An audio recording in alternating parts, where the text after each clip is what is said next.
আমার প্রিয় বন্ধুরা, শুভ সকাল। আজকে আমার বাসার ছাদে এসছি আপনাদের সঙ্গে কিছু কথা বলতে, কিছু শেয়ার করতে। আমি সবসময় চাই যে আপনি আপনার এই মাইন্ডকে প্রপার ইউজ করে আপনি আপনার লাইফটাকে সুন্দর করেন।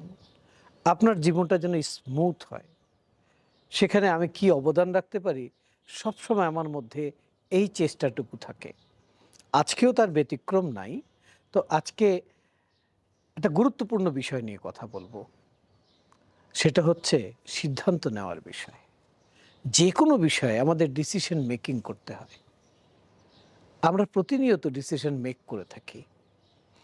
তো কিভাবে ডিসিশন মেক করতে হয় সেই বিষয়টা নিয়ে আমি একটু খোলামেলা আলোচনা করব। হ্যাঁ, আপনার জীবনেও কিন্তু প্রতিনিয়ত একটা সিদ্ধান্ত নিতে হয়, একটা চয়েস করতে হয়। লাইফটা এরকমই। আপনি যদি সিদ্ধান্তটা সঠিক নেন, তাহলে আপনার সামনের কাজগুলো সহজ হয়ে যায়।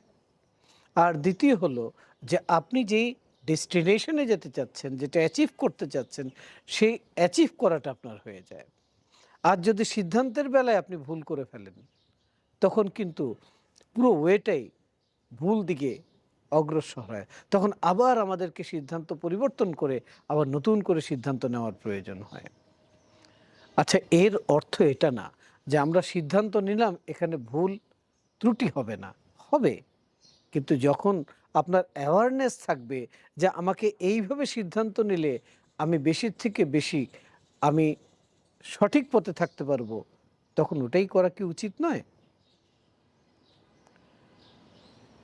আমরা যে কোনো বিষয়ে সিদ্ধান্ত কখনো নেই আমাদের যুক্তিতর্ক বিচার বিশ্লেষণ দিয়ে, আমাদের লজিক্যাল ব্রেনকে ব্যবহার করে, যেটাকে আমরা লেফট ব্রেন বলছি। আবার অনেকে সিদ্ধান্ত নেই আমাদের ইমোশনাল ব্রেনকে ব্যবহার করে, যেটাকে রাইট ব্রেন বলছি। এই ব্রেনের ক্ষমতার ডিটেলসে যাব না, শুধু এটা বুঝবো যে আমরা যুক্তি দিয়ে বিচার বিশ্লেষণ করে যখন সিদ্ধান্ত নেই তখন কি হয়, আর যখন আমরা ইমোশন দিয়ে সিদ্ধান্ত নেই তখন কি হয়। ধরুন, একজন বিজনেসম্যান, তিনি বিজনেস করছেন, তিনি বিজনেস করেন, তো ওনার সিদ্ধান্ত নিতে হবে কি যুক্তি তর্ক বিচার বিশ্লেষণ করে। এই যুক্তিতর্ক বিচার বিশ্লেষণ তাকে কি দেখাবে, বলে তাকে দেখাবে জীবনে যে এই কাজটা এইভাবে করলে এই বেনিফিটটা পাওয়া যাবে, এত টাকা আর্ন করা যাবে, এত উপকার হবে। এইটা আমাদেরকে আমাদের লেফট ব্রেন, আমরা যেটা দিয়ে লজিক অ্যাপ্লাই করি, যুক্তিতর্ক বিচার বিশ্লেষণ করি যেটা দিয়ে, সেটা দিয়ে আমরা কি করব, আমরা একটা কাজের একটা সিদ্ধান্ত নেওয়ার পর সেই কাজের বেনিফিটটা কি কি আমরা সেটা দেখে সিদ্ধান্তটা নেব, বুঝে আমরা সিদ্ধান্তটা নেব। এবার আসি যে ইমোশনাল ব্রেন, কিছু মানুষ আছে তারা ইমোশন দিয়ে সিদ্ধান্ত নেয়। কিরকম? ধরেন, সেও একজন বিজনেসম্যানই, তার কাছে একটা প্রপোজাল আসলো, তার কাছে মনে হলো এক্সেলেন্ট। কারণ তার এখানে ফিলিংস আছে। তো সে বেনিফিট কি হবে এটাকে ঠিক করলো না, সে কাজটা করে ফেললো। তাহলে কি করতে হবে? দুটোকে একসাথে রাখতে হবে। কেন রাখতে হবে? এই বিষয়টা ক্লিয়ার করে দেই। যে কোনো কাজের এই দুটো দিক যদি আপনি ঠিক করেন আপনার মাইন্ডের মধ্যে, এই সচেতনতা যদি আপনার মধ্যে থাকে, তাহলে আপনি খুব সঠিক সিদ্ধান্ত নিতে সবসময় সচেতন থাকবেন। আপনার সিদ্ধান্ত আপনার লাইফের মধ্যে গ্রোথ এনে দেবে, প্রোগ্রেস এনে দেবে, আপনাকে আপনার লক্ষ্যের দিকে নিয়ে যাবে। হুম? আপনি যখন দুটো ব্রেনকে ব্যবহার করে, অর্থাৎ আপনার লজিক দিয়ে আর আপনার ইমোশন দিয়ে দুটোকে ইউজ করে যখন আপনি কোনো সিদ্ধান্ত নেন, তখন কি হয় জানেন? তখন আপনি আপনার যে কোনো লায়াবিলিটিকে আপনি অ্যাসেট বানাইতে পারেন। হুম? অর্থাৎ আপনি যেই কাজটা করছেন ওই কাজটার বেনিফিটটা তৈরি করতে পারেন। যেমন আপনি চিন্তা করুন তো, আপনি যদি একটা বাচ্চাকে বা স্টুডেন্টকে প্রশ্ন করেন যে তুমি সারাদিন স্ক্রিন দেখছো, কেন দেখছো? তো সে কি বলবে? সে বলবে আমার এটা করতে ভালো লাগে, এই জন্য আমি করছি, আমি এটা এনজয় করি। লাইফে এনজয় করব না? লাইফটা তোকে এনজয় করতে হবে। আমিও বলবো, হ্যাঁ, লাইফটাকে প্রতি মুহূর্তে এনজয় করতে হবে। এখন ওকে প্রশ্ন করুন, আচ্ছা তুমি যে ডেইলি ২ ঘন্টা করে এই মোবাইলে দেখছো বা গেমস খেলছো, এটার বেনিফিটটা কি? তুমি কি এটার বেনিফিট তৈরি করেছো? তো আপনার মাথায় আসতে পারে বেনিফিট কি আমরা তৈরি করবো? ইয়েস।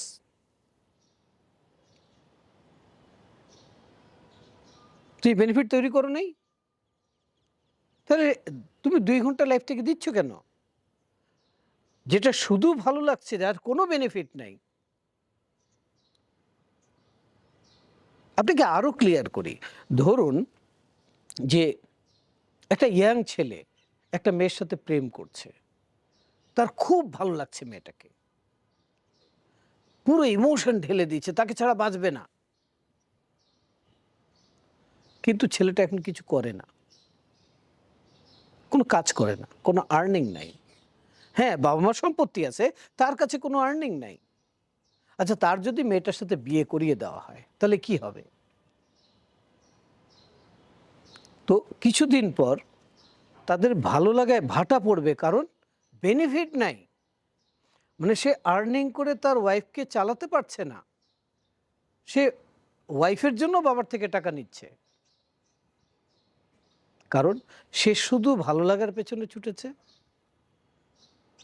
তাহলে কি করা উচিত ছিল? আচ্ছা, মেয়েটাকে পছন্দ হয়েছে, তাহলে আমি এর সাথে লিভিং করব কিভাবে? এর সাথে লিভিং করার জন্য আমার মিনিমাম মাসে ২ লক্ষ টাকা ইনকাম করতে হবে। এই হচ্ছে বেনিফিট। মানে আমি এই ইমোশনটাকে স্যাটিসফাইড করার জন্য আমি আমার ক্ষমতাকে ব্যবহার করে ২ লক্ষ টাকা আর্ন করব। যখন মানে এই যে সিদ্ধান্ত হলো, বা আমি আর আমার ওয়াইফ মিলে একটা বিজনেস করব, আমি আমার পার্টনারকে নিয়ে বিজনেস করব, বা আমরা দুজন কাজ করব, আমরা দুজন কাজ করে একটা জায়গায় পৌঁছে বিয়ে করব। তাহলে কি হলো? যে আপনার ইমোশনাল ব্রেনকে আপনি কাজে লাগালেন, সাথে আপনি আপনার লজিক্যাল ব্রেনকে কাজে লাগালেন এই সিদ্ধান্ত নেওয়ার পেছনে। এখন আপনি বিজনেস করেন, আপনার এখানে ইমোশনের কি প্রয়োজন? বলে না, ইমোশনের প্রয়োজন আছে। ইমোশন আপনাকে দেখাবে যে আপনি কোন কাজ করছেন এবং সেটা কেন করছেন। এই কেনর উত্তর আসবে আপনার ইমোশনাল ব্রেন থেকে। আর কাজটা কিভাবে করবেন, কোন ওয়েতে করবেন, কোন ওয়েতে করলে সেটা বেনিফিটেড হবে, এটাকে আপনার লজিক্যাল ব্রেন ঠিক করে দেবে। আর কাজটা করতে হবে কিভাবে, সেটাও লজিক্যাল ব্রেন ঠিক করে দেবে। কিন্তু কাজটা কি করবেন, কেন করবেন, হ্যাঁ, এই সিদ্ধান্তটা আপনি কেন নিচ্ছেন, এর উত্তর আপনাকে আপনার ইমোশনাল ব্রেন দেবে। যখন দুটো একটা প্যারালাল ইয়েতে থাকবে, লেভেলে থাকবে, তখনই কিন্তু আপনি আপনার লাইফটাকে উপভোগ করতে পারবেন। উপভোগ কি জিনিস? বলে উপভোগ হচ্ছে যখন কোনো কাজকে আপনি আপনার ভালোবাসা দিয়ে করেন, আপনার ভালো লাগা দিয়ে করেন, সেটা হোক না পড়াশোনা, সেটা হোক না গল্প করা, সেটা হোক না কোথাও বেড়ানো, সেটা হোক না কোনো বিজনেস, সেটা হোক না কোনো, যেন আমাকে একটা ছেলে প্রশ্ন করলো যে আমি ডেইলি ৮ ঘন্টা করে চাকরি করি, আমি খুব টায়ার্ড হয়ে যাবে, ২ ঘন্টা না ঘুমালে আমার ভাল লাগে না। তাহলে তুমি এই কাজ, আমি বললাম তুমি এই চাকরি ছেড়ে দাও। তাহলে আমি খাবো কি? তোমার যদি খাওয়ার ব্যবস্থা থাকে তাহলে কি তুমি চাকরিটা ছেড়ে দিবা? তো আসতেছে, আপনি কেন বললেন চাকরি ছেড়ে দিতে? আচ্ছা, তোমাকে আমি প্রশ্ন করি, তুমি কোন খেলাটা পছন্দ করো? আমি তো ক্রিকেট খেলতে পছন্দ করি। তা আজকে তুমি কাজে যেও না, আজকে ক্রিকেট গেমস খেলো মাঠে গিয়ে। লোকে আচ্ছা, তুমি সারাদিন ক্রিকেট গেম খেললে আজকে, 50-50, তোমার কি এখন ঘুম পাচ্ছে? বলে না। তুমি কি টায়ার্ড হয়েছো? বলে না। কেন? বলে আমি তো খেলেছি। তাহলে তুমি কি মনে করো তুমি যে কাজ করো 8 ঘন্টা, ওখানে বেশি এনার্জি তুমি দাও, না যে ক্রিকেট খেললে ওখানে বেশি এনার্জি গেছে? শ্রম ওখানে বেশি গেছে না এখানে বেশি গেছে? যে ক্রিকেট খেলায় বেশি গেছে। কিন্তু তুমি টায়ার্ড হয়নি। বলে আমি তো খেলেছি। বলে নো, তুমি এই খেলাটাকে উপভোগ করেছো কারণ এটা তোমার কাছে ভালো লাগে। কাজটাকে তুমি উপভোগ করছো না কারণ ওটা তোমার কাছে ভালো লাগে না। তো ভালো লাগাতে হবে কিভাবে? সেটাই তো তোমার শেখা প্রয়োজন। কারণ তুমি তো ইমোশনাল ব্রেনকে সঠিক মাত্রায় ইউজ করতে জানো না। কারণ ইমোশনাল ব্রেনকে ইউজ করার জন্য আপনাকে আলফা লেভেলের ব্যবহার শিখতে হয়। 10% মানুষ ন্যাচারালি আমরা পারি, কিন্তু 90% মানুষের এই ট্রেনিং প্রয়োজন আছে, এবং সিলভা মেথড চমৎকারভাবে দুটো ব্রেনকে ব্যালেন্স ওয়েতে ইউজ করা কিন্তু শেখায়। যাক, সেটা পরের কথা। এখন বলছি যে আপনাকে যখনই সিদ্ধান্ত নিতে হবে, সেটা যেটা করছেন সেটা থেকে কি বেনিফিট আপনি তৈরি করবেন। হয় আপনি বেনিফিটটা বানাবেন, নয় বেনিফিটটা দেখবেন, যেটা করলে কি বেনিফিট হচ্ছে এটা আপনার মাইন্ড ডিসাইড করবে। আর বেনিফিটকে সামনে রেখে যখন আপনি কাজটা করবেন, তখন আপনি টার্গেটের দিকে এগিয়ে যাবেন। আর কাজ করার জন্য আপনার লাগবে ইমোশন। সেই ইমোশনটা আসবে কিভাবে? যখন আপনি এটা কেন করছেন, এটার বেনিফিটগুলো মাল্টিপ্লাই হবে, তখন আপনার ভেতরে ইমোশনটা তৈরি হবে। দেখবেন যখন আপনার সেখানে ভালো লাগাটা আসছে, তখন আপনি এটা করতে খুব এনজয় করবেন।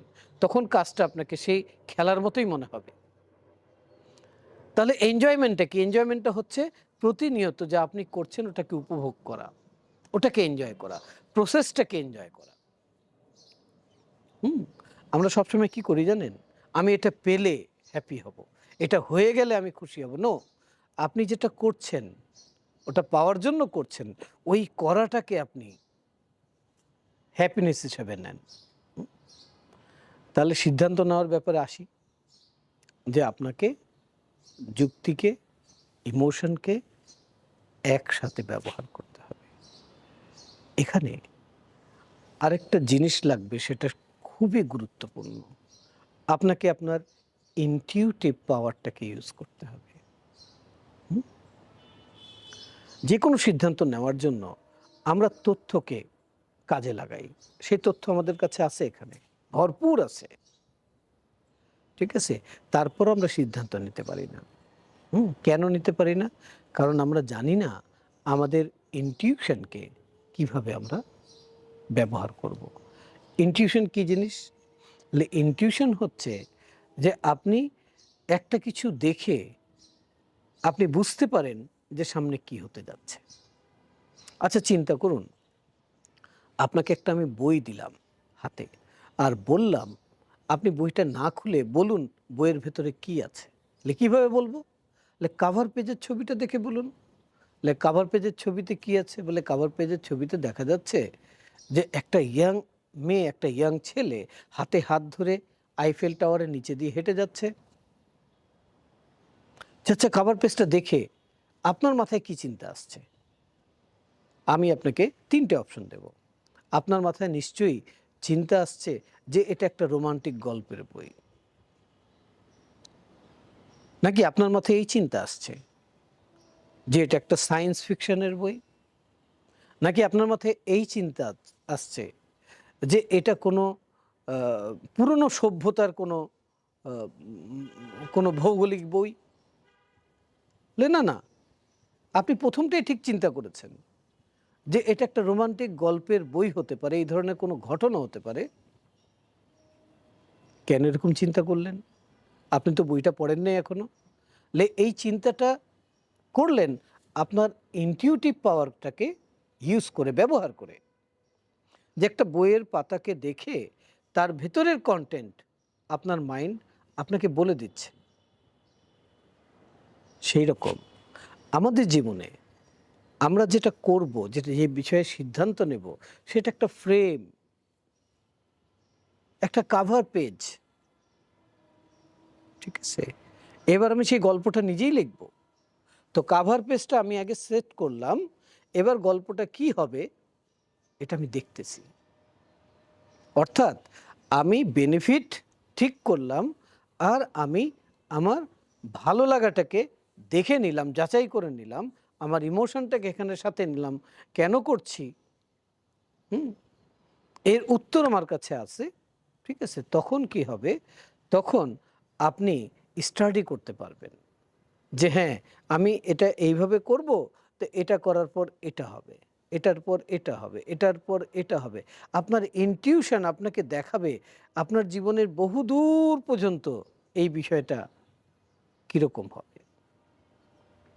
অর্থাৎ যে আপনি যেই কাজ এখন করছেন, এটার রেজাল্ট ১ মাস পর কি হবে, ১ সপ্তাহ পর কি হবে, এই কাজের ইমপ্যাক্ট কি আসবে ১ বছর পর, ৫ বছর পর, ১০ বছর পর, অথবা আপনার লাইফের শেষ দিনে কি ইমপ্যাক্ট আসবে। যখন আপনি কোনো বিষয়ে সিদ্ধান্ত নেওয়ার জন্য আপনার ইনটিউশনটাকে ব্যবহার করলেন, তখন আপনার মাইন্ড কিন্তু ক্লিয়ার হয়ে গেল, সে কি করছে, কেন করছে, এটা একদম পরিষ্কার হয়ে গেল, ঠিক আছে? তা আমরা কি বুঝলাম, বলে সিদ্ধান্ত নেওয়ার জন্য ৩টে বিষয় মাথায় রাখতে হবে। একটা হলো, যেই কাজই করি না কেন, ধরুন আমি একজন ডাক্তার, আমি সারাদিন রুগী দেখব, আমার রুগী দেখতে ভাল লাগে, মানুষকে হেল্প করতে ভাল লাগে, কিন্তু আমার লজিক্যাল ব্রেনে কোনো বেনিফিট নাই, অর্থাৎ রুগীর থেকে আমি কিছু নেব না, কোনো ফিজ নেব না, তাহলে এটা আমি বহুদিন করতে পারবো না। কিছুদিন করেই আমি ধাক্কা খাবো। করা যাবে না, এটা টিকবে না, এটা নেচারের লয়ের মধ্যেই নাই। এই সৃষ্টির সব কিছু এই দুটো জিনিসের উপর চলতেছে, একটা হলো ইমোশন, আর একটা হলো লজিক। অর্থাৎ তার বেনিফিট এবং তার ভালো লাগা। এই সূর্য পৃথিবীতে আলো দিচ্ছে, পৃথিবী আলোকিত করছে, ঠিক আছে? এটার বেনিফিট আছে, এটার আবার ভালো লাগা আছে। শীতের সময়, এই শীতের সময় যদি সূর্যের তাপ লাগে, কিরকম লাগে? আরাম লাগে না? ভালো লাগা আছে না এর মধ্যে? আবার বেনিফিটও আছে। পুরো সৃষ্টির সিস্টেমটাই এভাবে চলছে, এভাবে ডিজাইন করা, ঠিক আছে? কিন্তু আমরা কি করি, আমরা জানি না দুটো ব্রেনকে কিভাবে ইউজ করতে হয়, আমরা জানি না আমাদের মাইন্ডটাকে কিভাবে ইউজ করতে হয়।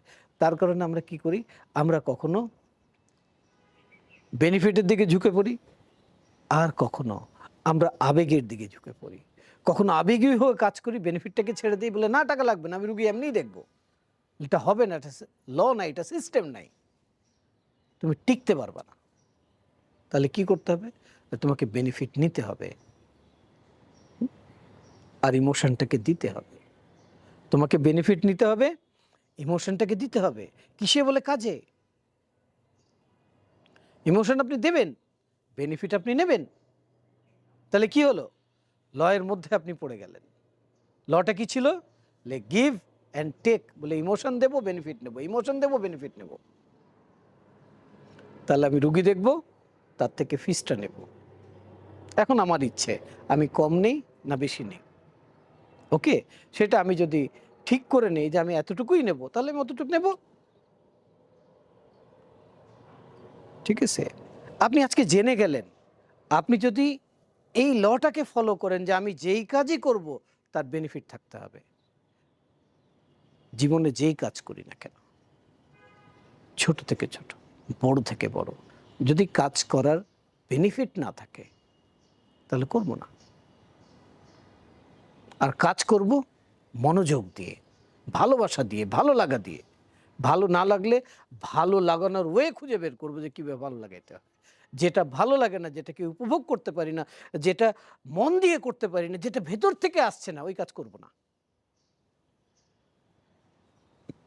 কিভাবে একটা কাজকে ভালো লাগাতে হয়? ভালো লাগে না, ভালো লাগানোর হ্যাবিট তৈরি করতে হয়। পৃথিবীর প্রত্যেকটা সাকসেসফুল মানুষ, ধনী মানুষ খুব ভোরবেলা ঘুম থেকে উঠে।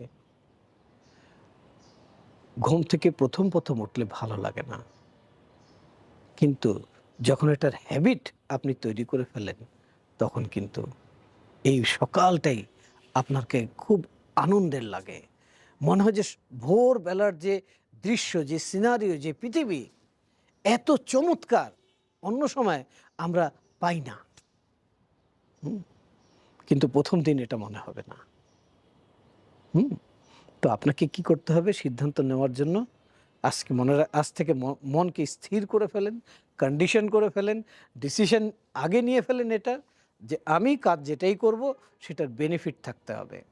আর সেই কাজে আমার মনোযোগ থাকতে হবে, ভালো লাগা থাকতে হবে। যখন ভালো লাগা দিয়ে আমার ইমোশন যত অ্যাপ্লাই করব, আর বেনিফিট তত বাড়তে থাকবে। তাহলে আমরা সিদ্ধান্ত নেওয়ার জন্য ৩টে বিষয় জানলাম, ঠিক আছে? এক হলো যে আমরা বেনিফিট কি হবে এই সিদ্ধান্ত নিলে, এটা আমরা শিখলাম। নাম্বার 2 হলো যে এখানে ইমোশনকে আমরা অ্যাপ্লাই করব, আমার আসলে ভালো লাগে কিনা, আমি এটাকে মন দিয়ে করতে পারবো কিনা, ঠিক আছে? এই দুটো আমরা সামনে রেখে সিদ্ধান্ত নেব। আর সিদ্ধান্ত নেওয়ার সময় আমাদের ইনটিউটিভ পাওয়ারটাকে, আমাদের ইনটিউশনটাকে আমাদেরকে অবশ্যই ব্যবহার করতে হবে। না হলে আপনি কোনোদিনও জানতে পারবেন না যে এই কাজ আপনাকে কোথায় নিয়ে যাবে। এই কোথায় নিয়ে যাবে আপনার ইনটিউশন আপনাকে বলে দেবে। বন্ধুরা, আমরা এই ইনটিউশনের উপর একদম টোটাল একটা কোর্স ডিজাইন করে আপনাদেরকে করাই। আমাদের কোর্সটা লাইফে একবার করলে হোল লাইফ এটাকে রিপিট করা যায়। আপনি একবার জীবনে সিলভার মেথডের কোর্স করে নিন, এটা আপনার লাইফকে চেঞ্জ করে দেবে। ঠিক আছে? আমাদের কাছে তথ্য সবই আছে, হ্যাঁ? আমাদের কাছে স্কিল আছে, আমরা অনেক কিছু জানি, কিন্তু সেই জানাটাকে আমরা আমাদের সিদ্ধান্তের মধ্যে আনতে পারি না। আমরা দুটো ব্রেনকে ব্যবহার করে ওটাকে অ্যাপ্লিকেবল করতে পারি না, যার কারণে আমাদের লাইফটা ন্যারো হয়ে যায়, আমরা ব্লক হয়ে যাই। আমরা অনেক কিছু পেরেও কিছু অর্জন করতে পারি না। অর্জন করার জন্য সিদ্ধান্ত নিতে হবে, কাজ করার জন্য সিদ্ধান্ত নিতে হবে, এগোনোর জন্য সিদ্ধান্ত নিতে হবে, বন্ধুত্ব করার জন্য সিদ্ধান্ত নিতে হবে, প্রেম করার জন্য সিদ্ধান্ত নিতে হবে, মোবাইল চালানোর জন্য সিদ্ধান্ত নিতে হবে। প্রত্যেকটা কাজে আপনাকে সিদ্ধান্ত নিতে হবে। আপনার সিদ্ধান্তই আপনার জীবনকে গতিময় করবে। তা আমি আপনার পাশে আছি, এইভাবে তথ্য দিয়ে আপনাকে ট্রেন করে এরকম ইউটিউবের ভিডিওর মাধ্যমে আপনার সাথে থাকতে চাই, আপনার পাশে আছি। আপনার যে কোনো প্রয়োজনে আপনি আমার সঙ্গে যোগাযোগ করবেন। তো আজকে এই পর্যন্তই। শুভ সকাল। আজকে খুব ভোরবেলায় ছাদে উঠে আপনাদের জন্য এই ভিডিওটি করলাম। আপনাদের জন্য অন্তর থেকে অনেক অনেক দোয়া রইল। ধন্যবাদ। আজকে এই পর্যন্তই। আপনাদের প্রত্যেকটা সিদ্ধান্তের জন্য আমার গুড উইশ রইল। আপনি এখন থেকে যেন এই ভিডিওটা দেখে বুঝে নেন যে সিদ্ধান্তটা কিভাবে নেবেন। Thank you.